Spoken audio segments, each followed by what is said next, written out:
MAQI Q4 এবং Q3 machine.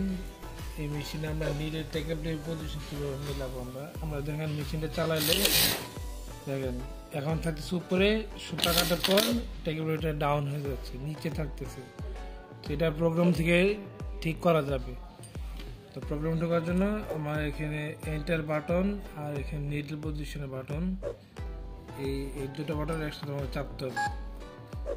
UP up লেখা আসবে, এরকম কিছু ভ্যালু আসবে। এখন আমি হাত দিয়ে ঘোরাবো, ঘোরায় টেকেলের পজিশনটা আপ পজিশন নিব। এদিকে খেয়াল করে দেখেন যে আমরা এখানে আপ পজিশন যেখানে আমার প্রয়োজন এখানে আমি নিব, নিয়ে এই বাটন চাপ দিয়ে সেভ দিব। সেভ নিয়ে নিল। এখন আমি চালাই, এখন আমার যে টেকেলের পজিশন ঠিক হয়ে গেছে।